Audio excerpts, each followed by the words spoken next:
Money truck thief lizard. Alkapur के गांव में गोविंद कहकर एक आदमी रहता था। उसका पत्नी का नाम कमला थी। वो अच्छी ही थी, लेकिन जल्दीपन और गुस्सा ज्यादा था। उसका गांव में छिपकलियां और चूहे ज्यादा रहते थे। उनको देखने से कमला बहुत चिढ़ती थी। इसलिए कमला घर के दीवार पर रहने वाले छिपकलियों को छड़ी से मारना और गर्मा गर्म पानी चूहे छुपे छेद में डालना ऐसा करती थी। ऐसे कितने मारने से भी वे आते ही रहते थे। एक दिन दीवार पर छिपकली को देखकर गुस्सा होकर गोविंद से कमला, चीची, हमारे घर में ये दरिंदर क्या है? कितना मारने से और जितना भी दवाई छिड़कने से भी ये कम होते ही नहीं है। हम ये घर बेचकर कहीं और चले जाएंगे तो सही होगा। बोली। तब गोविंद, छोड़ दो ना, उनसे हमको क्या मुश्किल हो रहा है बताओ। सच में अगर छिपकलियां घर में रहेंगे तो उस घर में शुभ होता है कहकर विज्ञान कह रहा है, उनको छोड़ दो, कहा। तब कमला, क्या विज्ञान का बकवास कहना? तुम्हें कितना भी कहने से भी समझ में नहीं आता है क्या? कहकर छड़ी से एक छिपकली को मारी। तब वो छिपकली नीचे गिरकर मर गई। तब गोविंद, हे भगवान, कितना काम किया है तुमने, ये तो बहुत पाप है कमला, कह रहा था। तब वो मरी हुई छिपकली का आत्मा एक बड़ी छिपकली जैसा बन गई और कमला से, अरे वो नीच औरत, हमको मारने का हक किसने दिया है तुम्हें? हमने तुम्हारा क्या बिगाड़ा है? तुम्हें हमारे ऊपर इतना गुस्सा क्यों है? तुम्हारा तो मानव का जन्म है कहकर इतना अहंकार है। तुम्हारा अहंकार को अभी मिटाती हूँ, रुको, बोली। तब कमला भी एक छिपकली जैसा बदल गई। शरीर तो छिपकली की थी, लेकिन सर तो कमला की थी। ये देखकर गोविंद, अरे ये क्या हो गया? माँ, छिपकली माँ, हमें माफ कर दो माँ, फिर से जिंदगी में हम गलत नहीं करेंगे।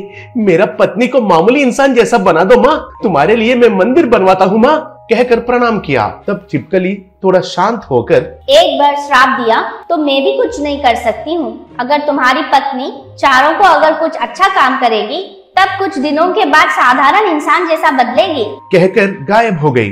तब गोविंद, हे भगवान, ए कमला, जाकर कुछ अच्छा काम करो पहले, नहीं तो तुम ऐसे छिपकली जैसे रह जाओगी। बाप रे, स्कूल से बच्चे आने का वक्त हो गया है। अगर तुम्हें ऐसे देखेंगे तो डर जाएंगे। पहले जाकर कहीं छुप जाओ। अरे बाप रे, बातों में ही बच्चे आ गए हैं। जाओ जाओ, चुप जाओ, चुप जाओ, कहा। तब कमला दीवार पर चढ़कर छिपकली जैसा ऊपर जाकर छुप गई।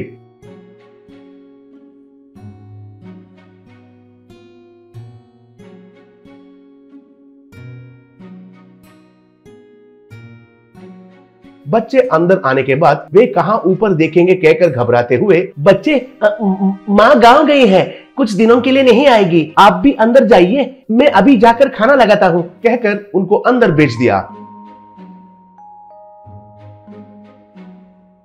तब कमला, अगर मैं इधर रहूंगी और किसी समय में वे लोग मुझे देख लेंगे, मैं जाकर अगर कुछ अच्छा काम करूंगी सोची तो मुझे देखकर कोई भी नजदीक आने नहीं देंगे। पहले मैं इस घर से बाहर चली जाती हूँ, कहकर दीवार से उतरकर घर से बाहर चली गई।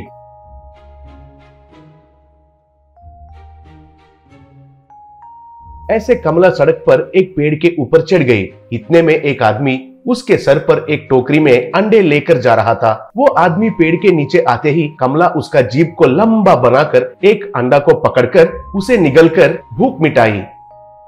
ऐसे पेड़ के नीचे से और एक आदमी टोकरी में फलों को लगाकर ले जा रहा था। तब कमला उसका जीभ से उन फलों को पकड़कर निकल गई। ऐसे पेड़ के नीचे से कुछ भी जाने से ऐसे निकलने लगी।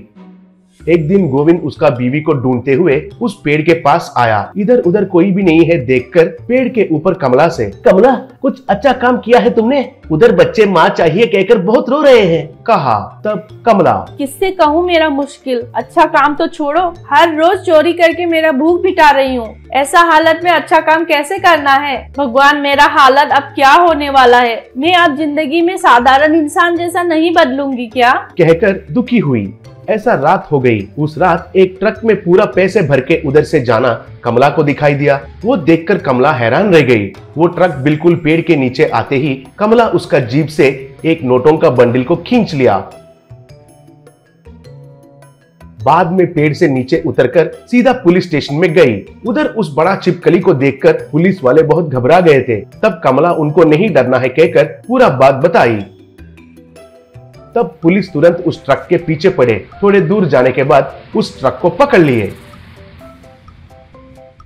बाद में स्टेशन में एसआई, देखिए आप कौन हो और क्यों ऐसे चिपकली जैसे हो पता नहीं है, लेकिन आप एक बड़ा और अच्छा काम किया है। बहुत करोड़ों का काला धन को पकड़वा कर इस समाज के लिए बहुत अच्छा काम किया है आपने, कहा। तब कमला अचानक साधारण इंसान जैसा बदल गई और उनको प्रणाम किया।